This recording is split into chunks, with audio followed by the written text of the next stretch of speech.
마가복음 6장 30절에서 44절 말씀까지입니다. 한 절씩 돌아가면서 읽겠습니다. 사도들이 예수께 모여 자기들이 행한 것과 가르치는 것을 낱낱이 고하니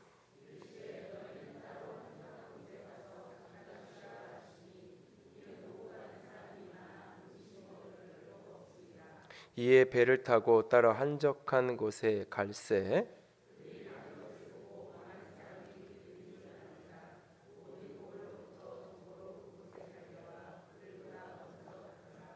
예수께서 나오사 큰 무리를 보시고 그 목자 없는 양 같은 물에 인하여 불쌍히 여기사 이에 여러 가지로 가르치시더라.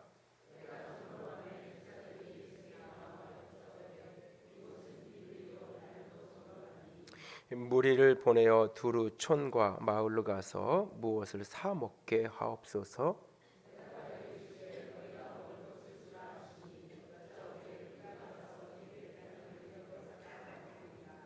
이르시되 너희에게 떡 몇 개가 있는지 가서 보라 하시니 알아보고 이르되 떡 5개와 물고기 2마리가 있더이다 하거늘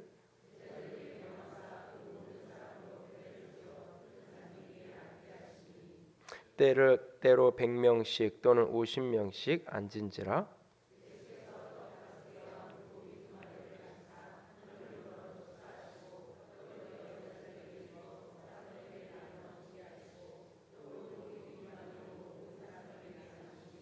다 배불리 먹고 함께 읽습니다. 떡을 먹은 남자는 5,000명이었더라. 아멘. 기도합니다. 영광의 하나님, 사랑의 하나님, 이 시간 살아계신 주의 음성을 듣기 원합니다. 주께서 말씀하시고 우리 가운데 영으로 충만하게 하여 주시옵소서. 연약한 종을 십자가 뒤에 온전히 가려주시고 살아계신 주님만, 생명의 주님만 온전히 드러나는 귀하고 영광스러운 한 시간 될 수 있도록 함께하여 주시옵소서.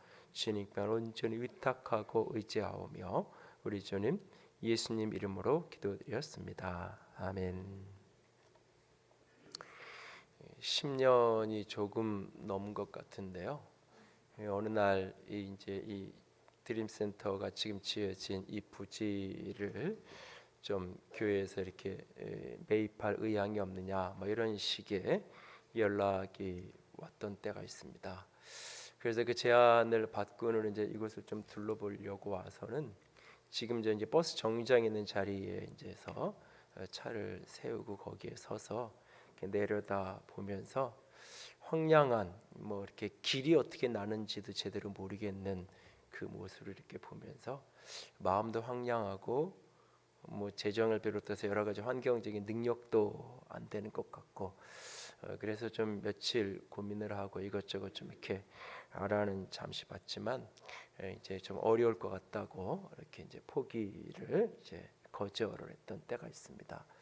그리고 한 2년 정도가 더 지났는데 전혀 다른 분에게 전혀 다른 곳 이야기를 하는 줄 알고 이제 또 다른 제안을 받고 들었는데 보니까 지금 이렇게 드림스테가 서 있는 같은 땅을 또 전혀 다른 분이 다른 어떤 루트로 이야기를 이렇게 하시는 거예요. 그때도 여전히 와서 이렇게 보니까 여전히 길도 어딘지 모르겠고 황량한 그 모습 그대로였고 이제 형편이나 환경도 이걸 감당을 해낼 수 있을까 뭐 이런 여러 가지 이제 생각을 했었는데 그럼에도 불구하고 마음은 그 몇 년 전부터 하나님이 이제 기도를 소원을 갖고 하게 하셔서 몇몇 기도하는 분들을 세워서 이제 매일 이렇게 이 광명시를 좀 이렇게 돌면서 기도를 했는데 그때 이제 하안동에서부터 저 노르표 페인드 너머까지를 이제 2-3명 서너 분 아무도 없으면 혼자라도 이렇게 교인들이 담당을 정해서 차로 한 바퀴 돌면서 그 차에서 기도를 하고 그랬던 부분들이 이렇게 생각이 이렇게 마음속에 떠올려지면서 이곳이 하나님이 우리에게 붙이신 곳이 아닐까 이런 생각 속에서 기도를 조금 더 마음을 열고 집중해서 했던 때가 있었습니다. 그러면서 하나님께서 이렇게 마음의 소원을 더 키워가시고 교인들에게 이렇게 이런 이야기들을 제안으로 것을 나누고 이랬을 때 또 이렇게 형편과 상황보다는 하나님이 우리에게 주신 기회로 받자고 그러면서 이렇게 마음도 동의해 주시고 그래서 이 땅을 이제 매입을 하게 됐던 그 절차를 단계 밟아가기 시작했던 기억이 있는데요. 그 무렵에 이렇게 이곳을 이렇게 와서 이렇게 보면 길도 없고 진짜 앞에도 산 뒤에도 산 황량한, 그래서 저 버스 정류장 있는데 도로가에 서서 어느 날은 차에 앉아서 어느 날은 서서 물구름이 이쪽을 이렇게 바라보면서 뭐 여러 가지 생각을 했던 때가 있습니다. 그때 주로 제 속에서 이제 이렇게 되뇌이기도 하고 혼자 이렇게 멜로디를 붙여서 그냥 흥얼거리도 하고 그랬던 고백이 시편 23편과 시편 121편인데요. 여호와는 나의 목자시니 내게 부족함이 없으리로다. 그가 나를 푸른 풀밭에 누이시고 쉴만한 물가로 인도하신도다. 이 일이 과연 푸른 풀밭이 될 수 있을까? 이 여정이 쉴만한 물가로 인도하는 여정일까? 그런 어떤 반문도 하기도 하면서 내가 산을 향하여 눈을 들리라. 나의 도움이 어디서 올꼬? 나의 도움이 천지를 지으신 여호와께서로다. 앞뒤에 산밖에 보이지 않는, 그리고 이렇게 흙더미가 쌓여 있어서 작은 산들이 많았어요. 이 앞에가 그 모습을 보면서 그 되뇌었던 그 시편 23편과 121편을 늘 자꾸 묵상했던 기억이 있습니다. 그리고는 올해를 시작하면서 선한 능력으로 일어나라라는 약속의 말씀을 붙들고 시편 23편을 매월 마지막 주마다 6차례에 걸쳐서 23편을 같이 묵상하며 나누었습니다. 나의 목자로 고백하는 다윗의 고백 속에서 예수님을, 하나님을 선한 목자로 믿고 붙들고 살아가는 그 인생에게는 어떠한 부족함도 없고 방황도 없고 엎드려짐도 두려움도 없을 뿐더러 그에게는 패배도 버려짐도 없다라는 그런 아름다운 인생에 대한 이야기를 들었습니다. 그런데 그런 아름다운 노래를 하고 아름다운 고백을 하고 있는 다윗이 살고 있던 삶의 자리, 다윗이 여호와는 나의 목자시니 내게 부족함이 없다라고 노래하는 그 순간 다윗이 머물러 있던 자리는 아주 아름답게 건축되어진 그 다윗성의 멋있는 궁궐에서 그가 여호와는 나의 목자라고 노래하고 있었던 때가 아니었습니다.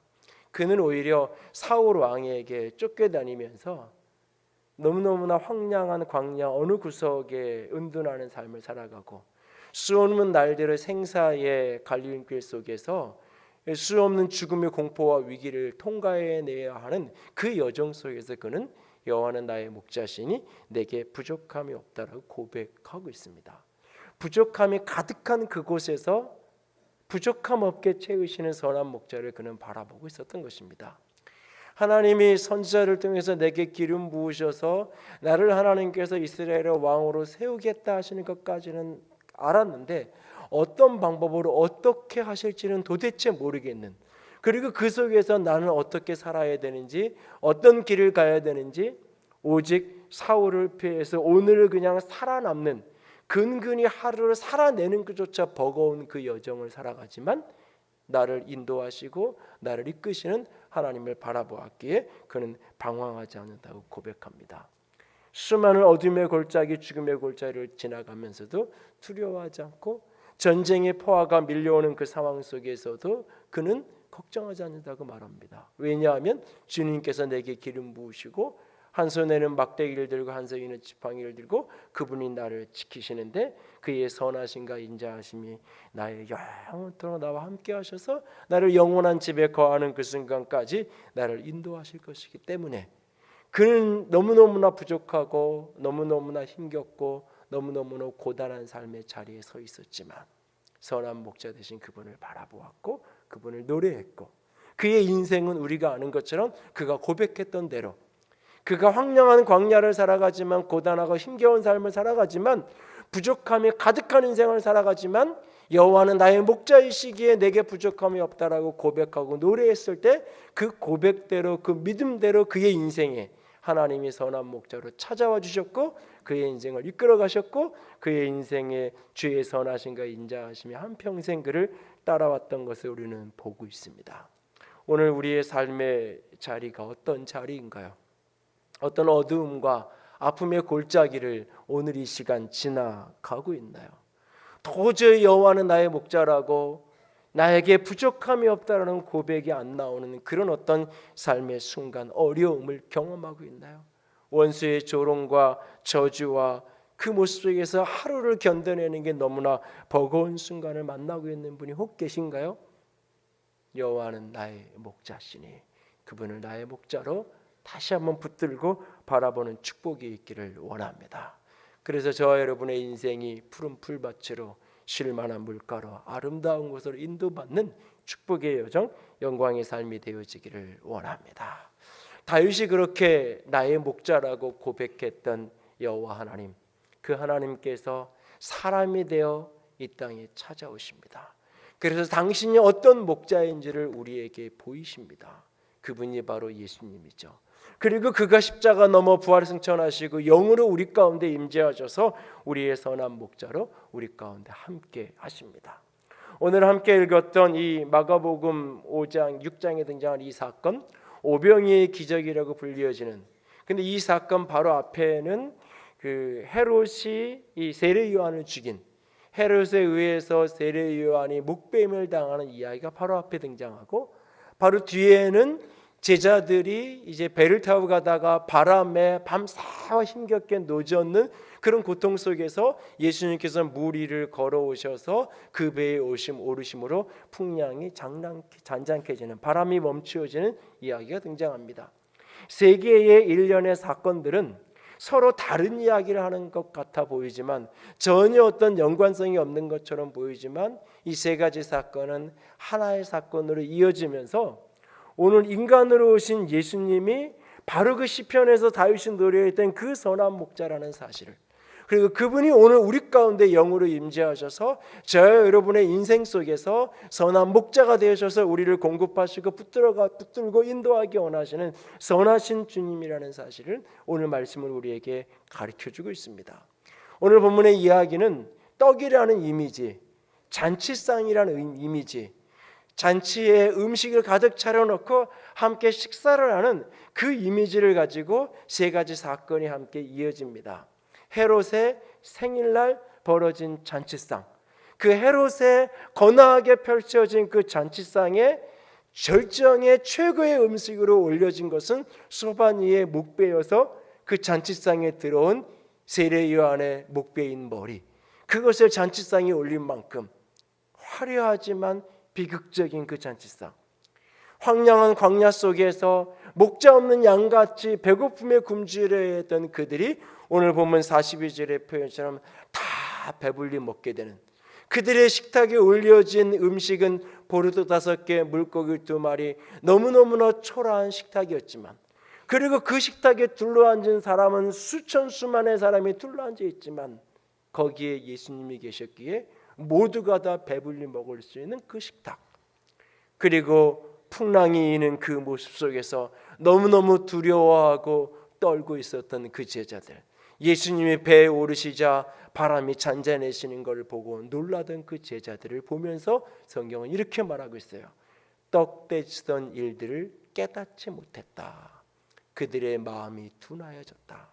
오병이의 기적을 경험했다 할지라도, 어떤 배부름의 축복을 만났다 할지라도, 인생에 지울 수 없는 가슴에 깊이 삼겨진 어떤 기적의 사건을 경험했다 할지라도 그 속에 깨달음이 없으면, 그 사람의 그 속에서 그 사건 속에 깨닫는 말씀이 그에게 부딪혀지지 않으면 심령은 둔하여지고 오늘 또 다른 인생의 비바람 앞에서 두려워하며 걱정하며 무서워하며 공포 속에 살아갈 수밖에 없는 인생. 그래서 이 떡이라는 이미지, 잔치상이라는 이미지를 가지고 세 가지 사건이 하나로 이어져 가고 있습니다. 인생은 누구나 다 배고픔 속에 살아갑니다. 목마름 속에 살아갑니다. 오늘날 TV 채널을 열면 두세 채널이 넘어가지 않아서 먹는 이야기들이 등장을 합니다. 웬만한 가게는 다 맛집이라고, 유명한 소문난 가게라고 이야기합니다. 먹어도 만족함이 없는 세상 속에서 어떤 사회학자는 오늘날 한국 사회의 이 먹방 열풍의 가장 근원적인 이유는 불안 심리 때문이다라고 진단하기도 합니다. 불안하면 막 먹어야 좀 안정감을 누리잖아요. 집 사회적인 여러 가지 현재와 내일에 대한 불안감이 이 먹는 것에 대해서 집착하게 만들고 찾게 만들고, 거기서 한 걸음 더 나아가서는 이제 먹는 것으로 끝나지 않고 여행을 하고 놀고 끊임없이 또 다른 어떤 것을 찾아다니는데, 여행을 하면서 사색을 기피하고 여행을 하면서 새로운 시각을 열리는 게 목적이 아니라 나 어디 갔다 왔어 라고 가서 사진 찍어 인증샷 찍어서 올려야 되니까 어디엔가 나 어디 갔다 왔어. 아이들에게도 새로운 비전과 새로운 세계를 열어주기 위해서 여행을 함께하고 시간을 주고 그 여정을 걸어가면서 같이 생각하고 나누는 시간을 갖는 것이 아니라, 아빠가 능력이 있어서 너 이런 데도 데려다 온 거야, 이런 경험도 시켜준 거야 라는 그런 의미로 족한, 그럼에도 불구하고 아무리 좋은 여행을 갔다 왔어도 그 다음 주에 TV 홈쇼핑을 보면 또 다른 방송이 나오고 저기를 갔어야 되는데, 내가 조금 늦게 저기를 갔어야 되는데 내가 왜 거길 갔을까 라고 하는, 그렇게 행복했던 여행은 일주일이 지나지 않아서 내 마음에 어떤 만족감도 주지 못한 인생을 오늘날 수많은 사람들이 살아갑니다. 이 인생의 굶주림과 배고픔 속에서 어떻게 하면 우리는 진정한 배부름, 만족감을 누리며 살아갈 수 있을까요? 오늘 말씀 속에서 그 이유를, 그 비밀을, 그 원리를 찾아가기 원합니다. 제자들이 깨닫지 못했던 것들이 우리 속에 깨달아지는 축복이 있기를 원합니다. 첫 번째로, 굶주리고 배고픈 인생이 배부름으로 살아가려면 깨달아야 될 것이 몇 가지 있는데, 먼저는 악한 목자는 자기 배만 채울 뿐이라는 사실을 분명하게 우리가 알아야 됩니다. 사람들은 목자하면 늘 선한 목자만 떠올립니다. 그러나 선한 목자의 저 건너편에는 늘 악한 목자, 이것을 성경에서는 악한 목자라는 표현보다는 싹군 목자라고 하는 표현을 사용하고 있죠. 몇 개월 전에 이 싹군 목자에 대한 설명을 주일날 한번 드린 기억이 있습니다. 싹군 목자는 자기 양을 공격하는 목자가 아닙니다. 자기 양을 해하는 목자가 아닙니다. 싹군 목자는 자기가 필요한 만큼만 양을 돌보는 것입니다. 주인에게 내가 얼마의 돈을 받기로 하고 주인의 양을 내가 맡았습니다. 그리고 당시 사회에서 양을 돌보고 양을 이렇게 이동시켜 가면서 양 가운데 20-30% 정도의 양들이 이렇게 이게 상하게 되고 양들을 잃어버리게 되는 것은 당연한 거고, 그래서 약 한 70-80% 정도의 양을 안전하게 잘 지켜서 목적을 이루었다면 좋은 그런 어떤 싹군으로서 역할을 잘한 그런 목자입니다. 그렇기 때문에 몇 마리의 양들이 죽어나가고 잃어버려져도 상관없어요. 맹수가 오면 오히려 한 마리를 오히려 그렇게 먹잇감으로 주고 나머지 양들을 잘 지켰다면 그 목자는, 싹군 목자는 자기 역할을 잘한 목자예요. 그 싹군 목자는 자기 양을 공격하고 자기 양을 해하는 목자가 아니라 자기 필요한 만큼만, 자기에게 계약된 만큼만, 자기의 주어진 역할만큼만 감당하는 게 싹군 목자라는 이야기를 드렸어요. 구약의 곳곳에는 시편 23편에 아름다운 목자의 이야기가 등장하지만 시편을 비롯해서 특별히 선지자의 곳곳에서는 악한 목자, 싹군 목자에 대한 안타까운 꾸지람의 이야기가 이 선지서에서 자주 등장을 합니다. 그 대표적인 본문이 에스겔서 34장인데 34장 8절 다 같이 읽습니다. 주 여호와의 말씀에 내가 나의 삶을 두고 맹세하노라. 내 양떼가 노략거리가 되고 모든 들짐승의 밥이 된 것은 목자가 없기 때문이라.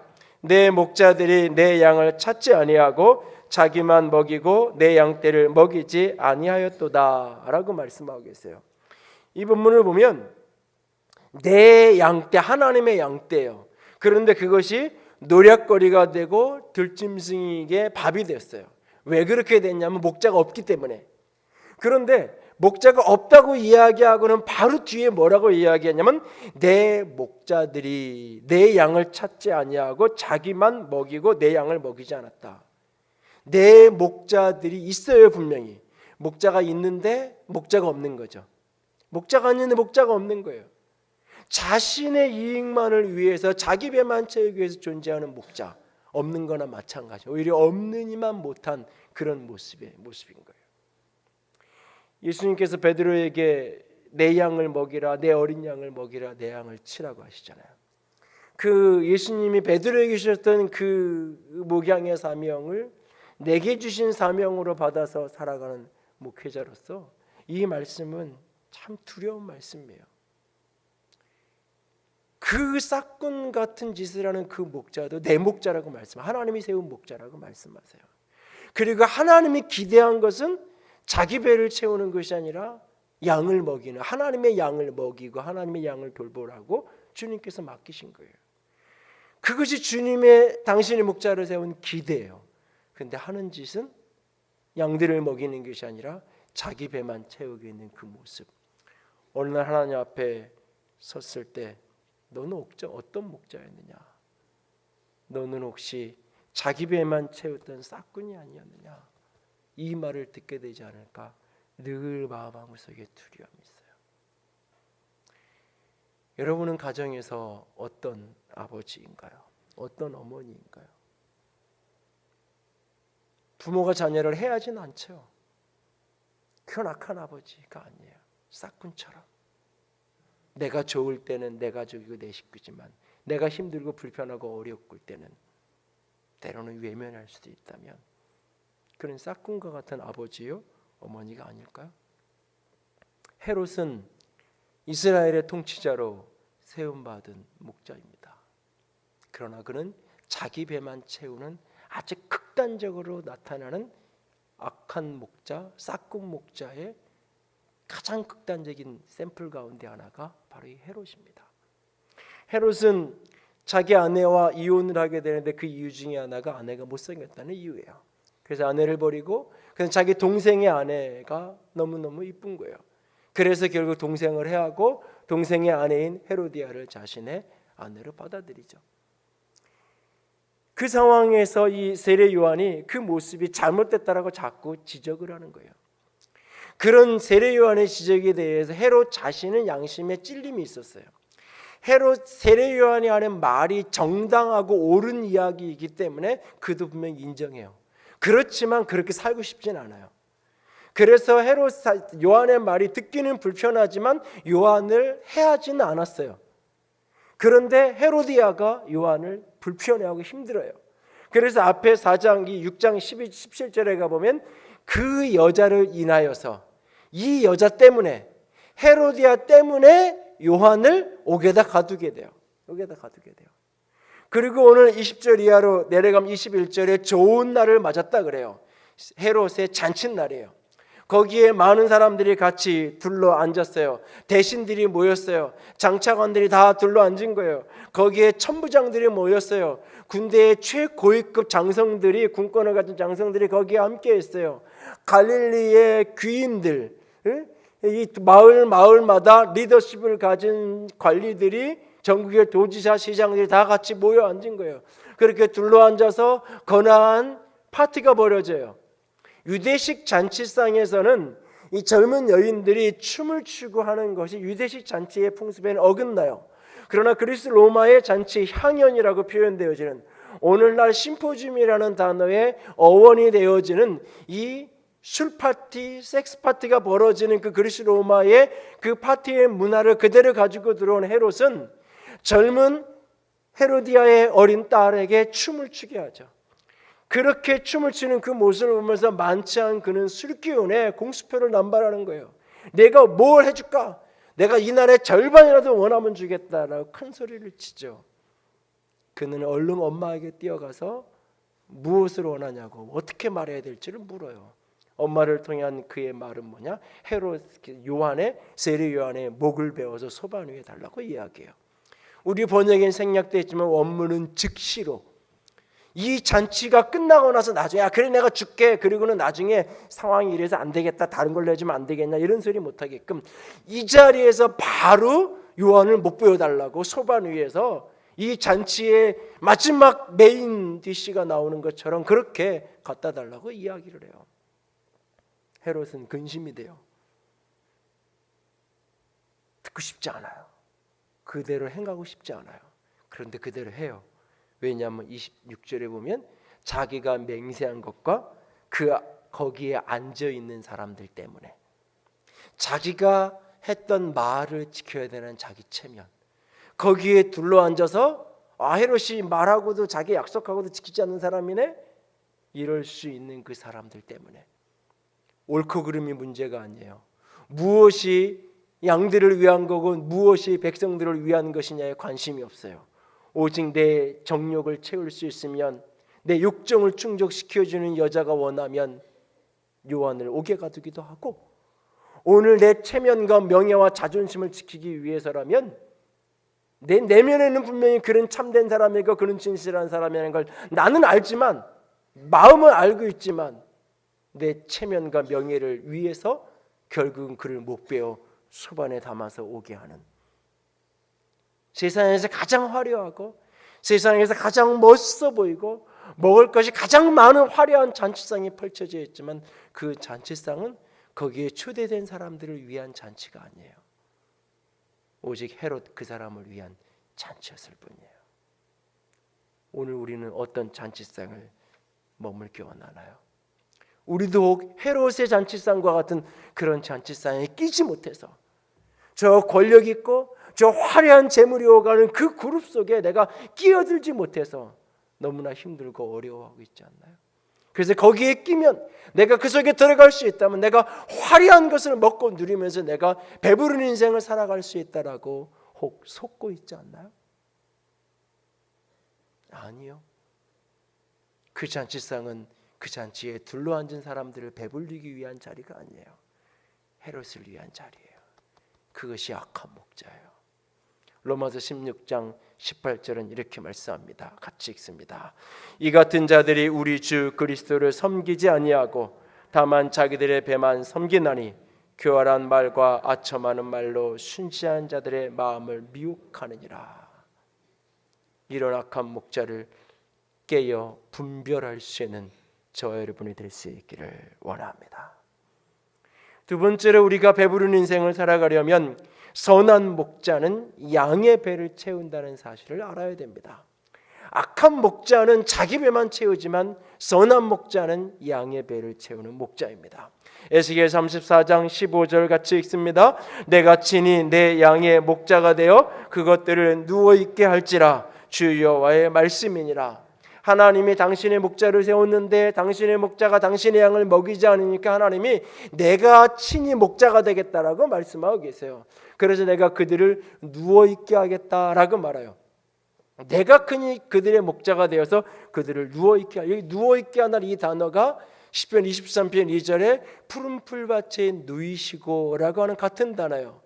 이게 쉴터, 쉼터, 안식처, 그런 단어랑 같이 연결되어지는 표현이에요. 루비의 카페를, 저게 로빈지 카페인지 모르게 지금 이제 돼 있는데, 저걸 그래도 이제 이름을 하나 만들려고 그 묵상을 하다가 저기 이제 쉘터라고 이렇게 써놨는데, 영어로 이제 그 SHELTER 해가지고 이게 이제 피난처, 도피처, 보호하는 안식처, 뭐 이런 단어인데, 이게 이제 콩글리시로 말장난을 하면 이게 이제 쉴터가 돼요. 쉴터, 셀터. 그래서 이제 말놀이를 이렇게 하니라고 이름을 그렇게 지어놨는데, 사실은 그냥 카페 이름을 그렇게 줬지만 그 속에는 교회가 어떤 교회였으면 좋겠는 제 마음의 소원이 사실 그 고백 속에 있어요. 지치고 힘든 사람이 쉴 수 있는 곳, 막 긴장하고 모든 것이 다 긴장해서 살아가야 되는 사람들이 보호를 받을 수 있는 곳, 수많은 인간관계 속에 살아가지만 그게 다 이익과 연결되고, 그래서 어떻게든지 나는 좀 더 강하게 보여야 되고 있는 사람처럼 보여야 되고, 끊임없이 그렇게 나를 위장하는 게 나를 지켜내기 위해서. 조금만 그게 흐트러지면 나를 무시하고 나를 짓밟고 나를 이용하는 사람만 가득한 세상 속에, 그러나 교회 안에 왔을 때는 그것을 좀 풀어헤치고 살아도 되는, 그만큼 긴장하지 않아도 되고 내 허물과 연약함이 좀 드러나도 자유할 수 있는, 그것을 안아줄 수 있고 품어줄 수 있는, 같이 그렇게 버팀목이 되고 기대해서 다시 일어설 수 있는 힘이 될 수 있는, 쉴 수 있는 곳. 그래서 학생들이 오가다가 갈 데 없어가지고 그냥 교회 왔어요. 여기서 컵라면이라도 끓여 먹을래요. 그런 아이들을 보면 한편으로는 엄마는 학원 가는 걸로 알고 있을 텐데 그런 생각도 들었다가 그래도 아이들이 다른 데 안 가고 예배당에 찾아와서 저렇게 앉았다 쉬었다 가는구나. 그냥 건물로서의 공간뿐만 아니라 관계가 그런 곳이었으면 좋겠다. 목회자로서 내가 만들어가는, 그리고 교인들하고 함께 만들어가기 원하는 교회는 어떤 교회인가? 주일날 예배를 오는 걸음걸음들이 평안하고 자유했으면, 특별히 교회에 조금 더 오래 다니고 조금 더 봉사를 많이 하고 조금 더 헌신하는 분들일수록 끊임없이 더 많은 헌신, 더 많은 헌신, 더 많은 봉사. 그래서 내가 주일인지 주길날인지 모르겠는, 내가 이게 그래서 월요일날 피곤한 게, 다른 분들은 너무 쉬었다가 일하려니까 힘든데 그게 아니라 너무 다른 일을 많이 해서 월요일날 출근하는 게 쉬러 가는 게 되는 이런 풍경이 만들어진다면 이것은 비극이고 불행이 아닌가, 그런 생각을 내야 해요. 주님께서 쉬지 못하는 그들을 보면서 내가 그들의 목자가 되겠다고 말씀하세요. 그런데 그 에스겔서 34편을 보면 맨 끝부분에 가면, 뒷부분에 가면 23절에 내가 한 목자를 너희들에게 세우겠다, 내 종 다윗이라고 말해요. 다윗은 에스겔보다 훨씬 역사의 과거의 사람이에요. 근데 지금 미래의 이야기를 하는데 다윗을 보내겠다고 말해요. 하나님이 목자들이 다 내 양을 먹이지 않으니까 하나님이 내가 직접 너희의 목자가 되어줄게. 그러더니 조금 뒤에 가서는 내가 한 목자를 세워줄 거야. 그 한 목자는 내 종 다윗이야. 다윗은 과거 사람인데 바로 다윗의 자손으로 오실 예수 그리스도를 예표하고 계시하게 된 거죠. 다윗의 자손은 예수 그리스도가 바로 하나님이 친히 우리의 목자가 되어주시겠다 하시는 그 예수님인 거예요. 그 예수님. 그래서 오늘 예수님께서 그 수많은 사람들이 자신에게 몰려오는 그 모습을 보면서 제자들에게 잠시 쉬라고 음식 먹을 겨를도 없이 열심히 수고하던 그 제자들에게 좀 한적한 곳으로 가자, 쉬러 가자.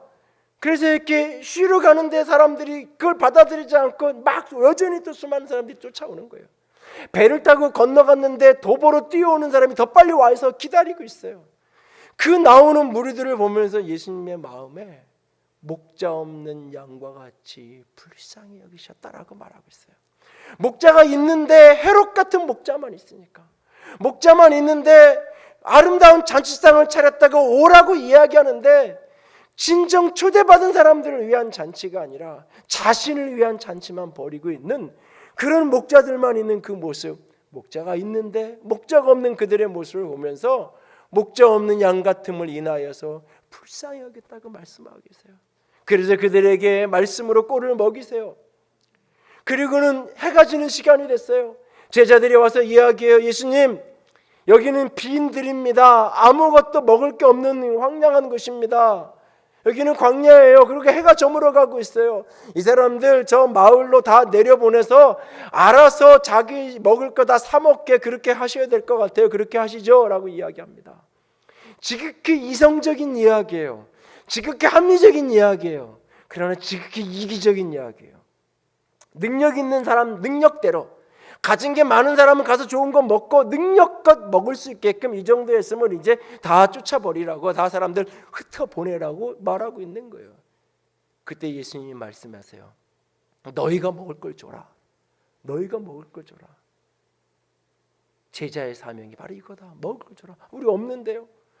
200데나리온 2천만 원이 넘는 돈이 있어도 다 사 먹일 수가 없는데요. 그래? 너희들에게 떡이 몇 개가 있느냐? 너희들이 가지고 있는 게 얼마나 있는지 좀 확인해 봐라. 그들이 가서 알아보죠. 아마 더 많은 가진 게 있는 사람들이 있을 거예요. 아무도 움켜쥐고 내놓지 않아요. 한 어린아이가 버릇 5개 물고기 2마리를 내어놓았어요. 그걸 가지고 와서는 예수님, 버릇 5개 물고기 2마리가 여기 있는데요. 예수님은 광야에 식탁을 차립니다. 식탁에 그것을 올려놓고 사람들을 100명, 50명 떼를 지어 무리지어 앉힙니다. 그리고는 하늘을 바라보시면서 하늘을 우러러 축사하십니다. 감사의 기도를 드리십니다. 그리고 그 떡을 떼기 시작합니다. 떼어서 제자들에게 줍니다. 제자들은 그것을 받아서 또 사람들에게, 무리들에게 그것을 나눕니다.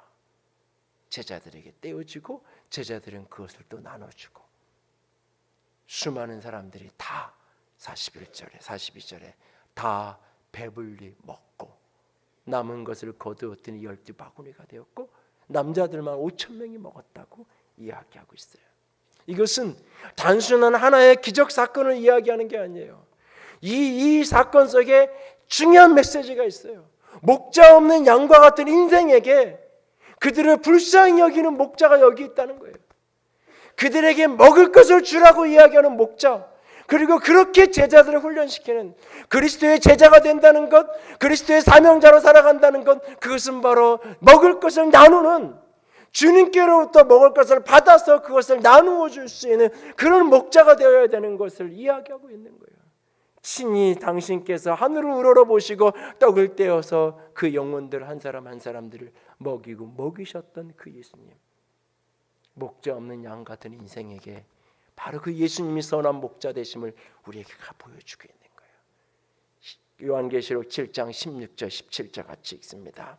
그들이 다시는 줄이지도 아니하며 목마르지도 아니하고 해나 아무 뜨거운 기운에 상하지도 아니하리니 이는 보좌 가운데 계신 어린 양이 그들의 목자가 되사 생명수 샘으로 인도하시고 하나님께서 그들의 눈에서 모든 눈물을 씻어주실 것임이라. 예수님이 말씀하세요. 내가 생명의 떡이라. 내게 오는 자는 더 이상 줄이지 않을 것이고 나를 믿는 자는 영원히 목마르지 않을 것이라고 말씀하고 계세요. 예수님 그분만이 선한 목자가 되십니다. 예수님 그분만이 온전히 양을 먹이실, 우리를 배불리 먹이실 분이라는 사실을 믿고 그분을 바라볼 수 있기를 원합니다. 오늘 그분으로 먹고 그분으로 충만해질 수 있기를 원합니다. 그것을 다른 말로 표현하면 예수님의 말씀을 먹는다라는 이야기로 이어집니다. 세 번째 이야기입니다. 그러므로 선한 목자 대신 예수님의 말씀을 먹고 마시는 우리가 될 수 있기를 원합니다. 굶주리고 목마른 영혼들이 진정 배부르려면 선한 목자 대신 예수님으로부터 공급받고 예수님으로부터 먹어야 되는데, 예수님을 먹고 예수님을 마신다는 의미가 오늘 우리에게 어떤 의미인가? 그것은 바로 그분의 말씀을 먹고 그분의 말씀을 마시는 거예요. 내 말은 영이요 내 말은 생명이다. 영으로 우리에게 들려진 말씀이 들려져서 그 말씀이 먹어질 때 그것이 우리가 생명이 활성화되는, 아모스 선지자가 이 시대의 기갈은 양식이 없어서가 아니라, 마실 물이 없어서가 아니라 하나님의 말씀이 없어서 기갈이라고 말씀하시는데, 그 예수의 말씀이 우리 영혼에 들려지고 심겨질 때 우리는 배부른 인생, 부족함이 없는 인생을 살아갈 수 있을 거예요. 그날 예수님은 제자들을 재촉해서 배를 태워 바다 저편으로 보냅니다. 그리고 예수님은 홀로 산으로 올라갑니다. 왜 산에 오르셨을까요? 오늘 성경은 기도하기 위해 산에 갔다고 말씀하세요. 왜 주님은 이런 극적인 상황이 지나고 나서 제자들을 먼저 보내고는 홀로 기도하기 위해 산에 올랐을까? 오늘 마가복음 외에 마태복음이나 누가복음, 요한복음의 이 사건에 병행되는 장면들을 같이 대조하면서 그 이유를 찾아보면 두 가지 이유 정도로 요약이 돼요. 하나는 세례 요한의 죽음으로 인한 충격, 자신의 길을 예배하러 온 세례 요한, 인간적으로는 친척관계에 있던 세례 요한, 그가 비참하게 묵배우 소반 위에 얹어진 그 죽음의 소식 앞에서 그 길이 자신이 가야 될 길이에요. 인간적으로 가족 중에 누가 하나가 죽임당한 것을 넘어서서 내가 가야 될 길이에요. 자신이 가야 될, 그 요한이 그렇게 죽임당하는 그 길을 갔던 것처럼 나도 그 길을 걸어가야 돼요. 나도 가야 될 그 길 앞에서 그늘 엎드려 하나님 앞에 기도하는 거예요. 그리고 오늘 그가 그 밤에 기도했던 또 다른 이유는 사람들이 예수님을 임금 삼고 싶어 했어요. 사람들이 예수님을 왕으로 만들고 싶어요. 그런 인간의 욕망, 인간의 야망, 인간의 욕정으로부터 자신을 구별시키기 원했던 거예요. 십자가 없는 구원, 이 돌로 떡을 만들어 먹으라고 사단이 예수님을 처음 마귀가 시험에 동일한 시험의 유혹, 십자가 없이 왕이 될 수 있고 십자가 없이 백성들의 구원자가 될 수 있는 그 요구 앞에, 그 인간의 욕망 앞에 영원한 하나님의 생명이 아니라 하늘에서 내려오는 생명의 떡을 먹는 게 아니라 육적인 문제를 해결해주는 또 다른 기적, 또 다른 기적, 또 다른 기적만을 추구하는 인간의 욕망 앞에 그는 멀찍이 자신을 떼어놓고 싶었던 거예요. 그리고 그 밤에 엎드려 기도하고 계셨어요. 바로 그 시간에 배를 타고 출발했던 제자들, 불과 1시간이면 건너갈 수 있는 그 뱃길이 벌써 수시간이 지났음에도 불구하고 힘겨이 노만졌고 있어요. 바람 앞에서 앞으로 나아가지도 않고 뒤로 물러설 수도 없는 그 진퇴양난의 고통 앞에서 힘겹게 배를 노를 젓고 있어요. 예수님이 그들을 보셨어요. 그리고 무리를 걸어서 그들에게 다가오세요. 무리를 걸어온 한 실체를 보고 유령인가고 두려워 놀랄 때 예수님이 말씀하세요. 안심해라. 나다. 두려워하지 말아라. 나야. 내가 선한 목자야. 그리고 그분께서 그 배에 오르십니다. 바람이 멈춥니다. 제자들은 놀라요. 그때 성경은 이렇게 기록하고 있어요. 그 떡 되시던 일들을 깨닫지 못했다고요. 마음이 둔해졌다고요. 보름 5개 물고기 2마리로 5,000명이 먹는 기적을 겪었지만 그거는 하나의 기적일 뿐인 거예요. 그 속에서, 그 사건 속에서 말씀이 들리질 않았어요. 그 사건 속에서 예수님이 어떤 분인지가 말씀으로 깨달아지지가 않은 거예요. 그러니까 또 다른 인생의 시련을 만났을 때는 여전히 또 두렵고 불안한 거예요. 하나님은 배고플 때 먹을 걸 주는 분이긴 하지만, 그런 예수님이지만 비바람이 몰아칠 때에 이 풍랑이는 이 바다에서 나를 지킬 수 있는 분이라고는 믿어지지 않는 거예요. 두려워하는 거예요. 아이를 키우면서 하나님께서 아이가 자라가고 대학을 가게 되는 여정까지 중심에서 하나님이 도우셨고 보는데 열심히 했지만 하나님께서 인도하셨다는 고백이 제 속에 있어요. 그럼에도 불구하고 대학을 가고 남들이 보기에는 아무 문제가 없어요. 모범생이고. 근데 내 눈에만 보이는 게 있어요. 내 눈에만 보이는 그 아이가 갈등하고 고민하고 씨름하는 그 모습들을 방황하는 그 모습이 내 눈에, 아버지 눈에만 보여요. 나도 모르게 불안해지고 저 아이가 저게 어느 정도 이렇게 가다 끝나야 되는데 계속되면 어떻게 하지?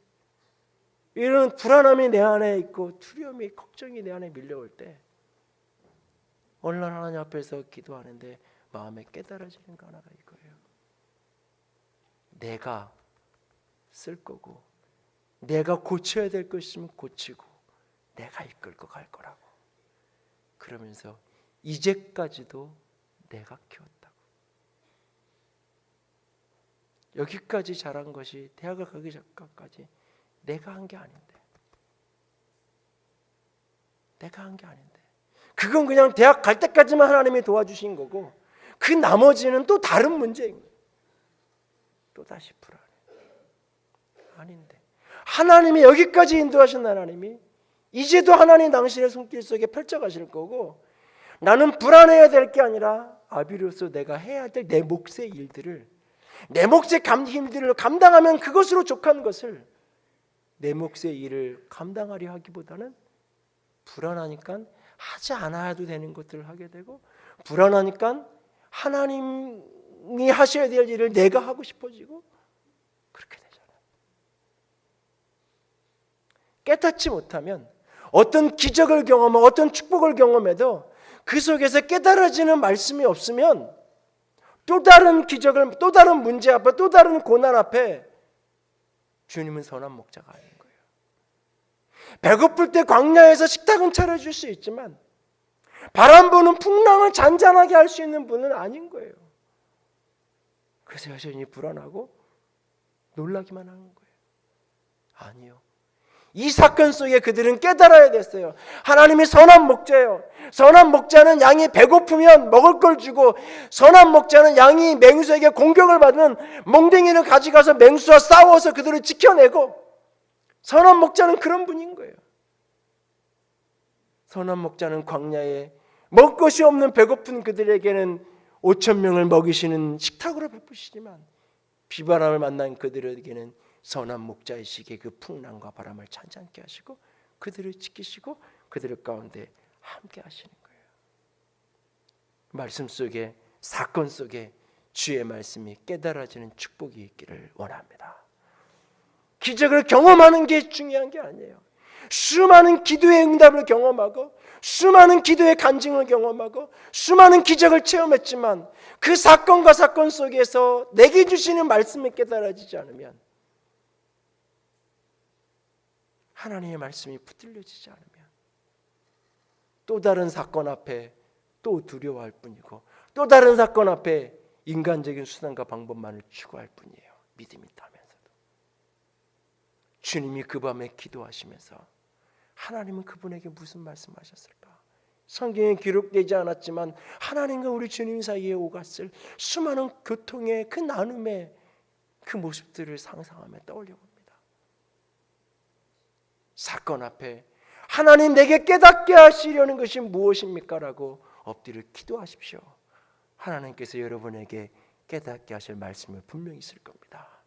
사건 앞에 성경을 펼치고 하나님 내가 깨달아야 되고 내가 들어야 될 말씀이 무엇이냐고 말씀을 펼치고 묵상하고 말씀을 들으십시오. 분명히 내가 들어야 될 메시지가 있고 내가 깨달아야 될 말씀이 있을 거예요. 그리고 그 말씀이 내 안에 부딪혀질 때 그 말씀을 붙들고 그 약속을 붙들고 오늘 어떤 시련과 환난과 또 다른 비바람을 만나 할지라도 깨닫지 못한 마음이 둔한 자가 아니라 깨달은 자의 귀에 주의 말씀을 붙들고 당당하고 담대하게 선한 목자를 의지하고 걸어갈 수 있는 저 여러분이 될 수 있기를 원합니다. 저희 어머님이 30여 년째 제게 무슨 날만 되면 한 번씩 하시는 이야기가 있어요. 제가 신학을 하겠다고 말씀을 드렸을 때 한편으로는 부담스럽기도 하고 한편으로는 싫기도 하고, 아들한테 한 번도 안 된다고 이야기하신 적이 없는 분들이기에 그냥 너 하고 싶으면 해라 하면서도 돌아서서는 엎드려서 싫다고, 나는 못한다고, 그게 고생스러울 것 같으니까, 또는 본인들이 해줄 수 있는, 내가 도울 수 있는 게 아무것도 없는데, 할 수 있는 게 아무것도 없는데 어떻게 하라고, 안 된다고. 제가 원서를 쓰기 전에 기도원에 올라갔다 오겠다 그러고 올라가는 기간 동안 그렇게 엎드려 기도하셨다 그러더라고요. 근데 어느 날 그 파란 이렇게 수평선이 펼쳐지는 그 꿈을 꾸신 그날 엎드려서 기도하는데 마음에 깨달아지는 음성이 뭐냐면, 내가 하냐 내가 하지, 내가 하냐 내가 하지. 그 말씀 한 말씀 붙들고 예 하나님 알겠어요.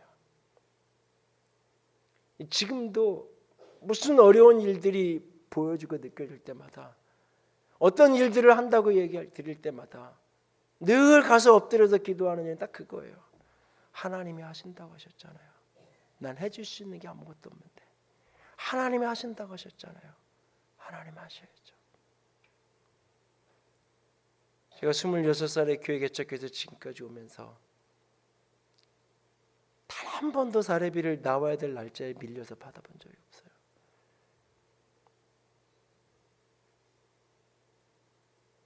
저는 교인들이 신실하게 어떤 일이 있어도 목회자를 섬기는데 먼저 해주셨기 때문이기도 하지만 하나님이 먹이시고 입히신 거예요. 교회가 여전히 수십억의 빚이 있어도 하나님이 지키신 거예요. 나는 오늘 내가 여기에 먹고 서 있는 이게 오늘도 엎드려져서 하나님이 하신다고 하셨잖아요 라고 그 약속 말씀 하나 붙들고 아들을 위해서 기도할 때마다 그 약속 하나 주장하면서 자식을 위해 해줄 수 있는 게 아무것도 없지만 그 약속 하나 붙들고 몸부림치는 그 어머니의 기도가 나를 먹이고 나를 여기까지 살아오게 했다는 걸 나는 알아요. 내가 한 수고 때문에, 내가 뭔가를 해서가 아니라 하나님 주신 약속 안에 붙들고 그 배운 거 없고 가진 거 없는 분이 몸부림치면서 기도할 때 하나님은 하나님의 일을 하시는 거예요. 오늘 저와 여러분의 인생 속에서 어떤 사건을 경험하는 것, 어떤 기적을 경험하는 것, 어떤 응답을 경험하는 것 너무나 행복하고 좋은 일이에요. 그러나 그 속에서 깨닫게 되어지는 축복이 저와 여러분에게 있기를 원합니다. 그 속에서 우리 주님이 선한 목자로 진정 믿어지는 축복이 있기를 원합니다. 그래서 그분을 선한 목자로 붙들고 광야의 식탁 속에 내 배를 채울 뿐만 아니라 비바람 속에서 나를 지키실 분이라고 믿기에 헤롯의 식탁에 기웃거리지 않고 세상 화려한 헤롯의 식탁에 끊임없이 끼지 못해서 억울해하지 않고 초라한 보리석 5개 물고기 2마리 있는 식탁이라 할지라도 주님이 계시면, 주의 말씀이 계시면, 주의 생명이 계시면 나는 그곳이 바로 내가 배부를 수 있는 자리라고 해서 믿고 선한 목자 되신 주님만을 붙들고 따르는, 주의 말씀을 먹고 주의 말씀으로 사는 저와 여러분이 될 수 있기를 주님의 이름으로 부탁을 드립니다. 같이 찬양합시다. 고단한 인생길 힘겨운 오늘도 예수 내 마음 아시네. 지나간 아픔도 마주할 세상도 예수 내 마음 아시네. 예수 늘 함께 하시네. 같이 찬양합니다.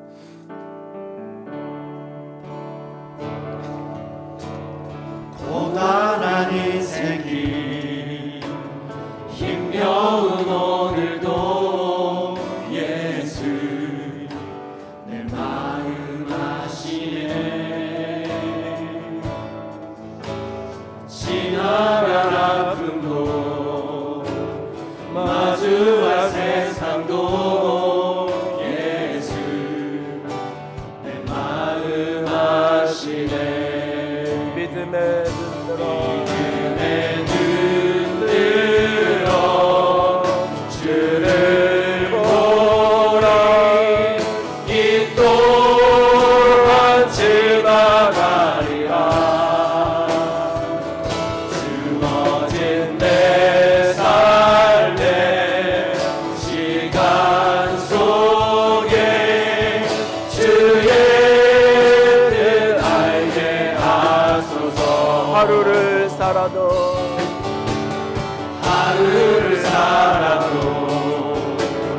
기쁨으로 가리. 예수 함께 하시네. 후회도 염려도 온전히 맡기리. 예수 함께 하시네. 믿음의 눈을 들어 선한 목자 되신 주님만을 바라보리라. 주를 보리. 이 또한 지나가리라. 주어진 내 삶의 시간 속에 주의 뜻 알게 하소서.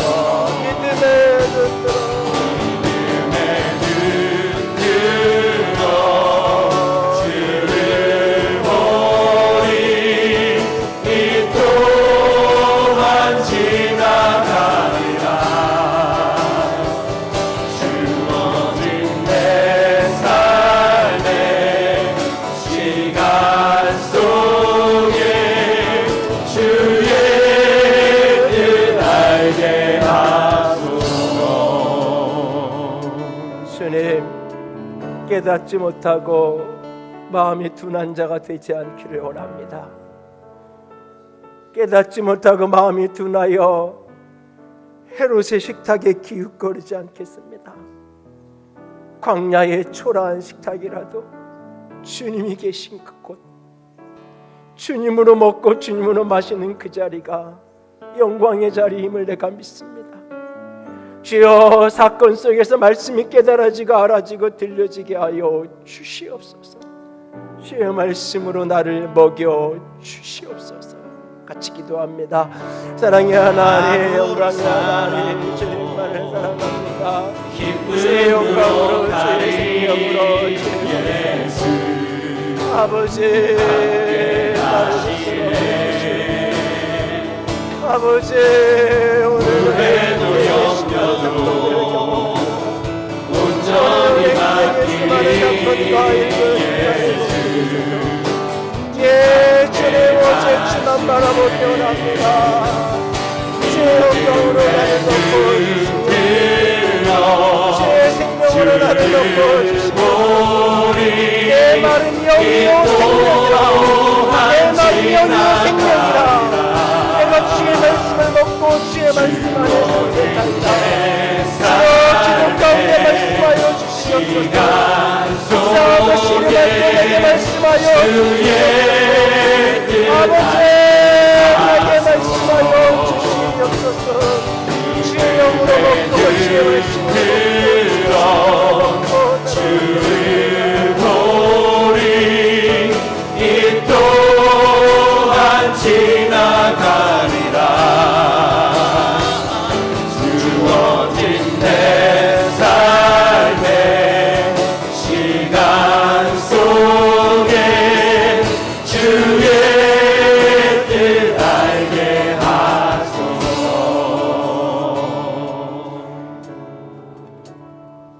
주님, 믿음의 눈을 들어 선한 목자 되신 주님을 바라보겠나이다. 목자 없는 양 같은 우리를 보시고 가르치고 말씀하시고 너희가 먹을 것을 주라 하시며 신이 떼어서 그 제자들에게 먹을 것을 나누어 주었다. 그리고 제자들의 손길을 통해 그들을 먹이셨던 주님, 그 선한 목자를 오늘도 붙들고 바라보며 인생의 또 다른 비바람을 만날 때도 선한 목자를 의지하고 바라봄으로 두려워하지 않는 배부른 자의 평안함이 있는 주의 아름다운 사람들 되게 하여 주시옵소서. 주의 이름으로 축복합니다. 주님 의지합니다. 우리 주님 예수님 이름으로 기도드렸습니다. 아멘. 이제는 우리 주 예수 그리스도의 은혜와 하나님 아버지의 놀라우신 사랑하심과 성령 하나님의 교통하시며 기름 부으시는 그 은혜가 오늘도 선한 목자 되신 주님으로 배부르게 원하는 모든 이들 위해 이제로부터 영원토록 함께 있을지어다. 아멘.